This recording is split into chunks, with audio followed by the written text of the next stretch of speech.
नमस्कार प्रेक्षकांनो, स्टार प्रवाहावरील ठरलं तर मग या मालिकेचा नवीन ट्विस्ट पाहायला मिळणार आहे। अर्जुन सायलीच्या प्लॅनमध्ये प्रिया पूर्णपणे अडकलेली।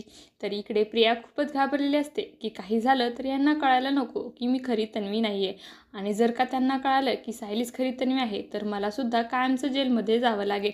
म्हणून ती आता सायली अर्जुनला संपवण्याचा प्लॅन बनवते।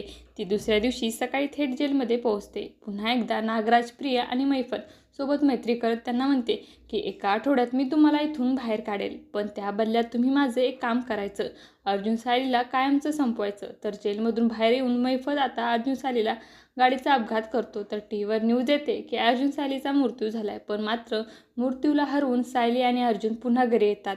तर प्रिया लगेच आता दुसरा डाव खेळते, म्हणजेच तिने अर्जुनच्या गाडीमध्ये एक डेड बॉडी ठेवली आहे।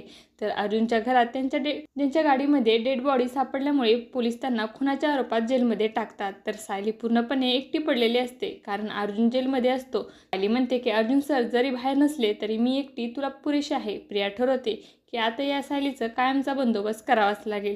तर दुसरीकडून सचिनला त्या माणसांनी धमकी येत असते, ज्याच्याकडून सचिनने पैसे उचलले आहेत। तर प्रतापने अस्मिताचे बँक अकाउंट फ्रीज केले असते। सचिनला तिच्या अकाउंटमधून पैसे काढता येत नाहीत। त्यासमयी प्रिया ठरवते की आता सचिनचाही आपल्याला टीममध्ये घेण्याची चांगली संधी आहे।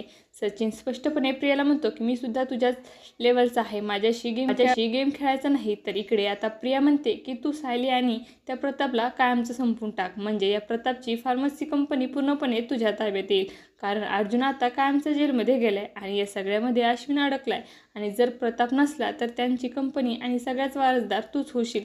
तर इकडे सचिनने सुद्धा आता प्रियासोबत डील केली, त्याचमुळे आता प्रतापचा एका ठिकाणून दाबून ठेवतो। तर इकडे कुटुंबाला असं वाटतं की प्रतापसुद्धा मृत्यू झाला आहे, पण सायलीसुद्धा सगळ्यांना पुरून उरते।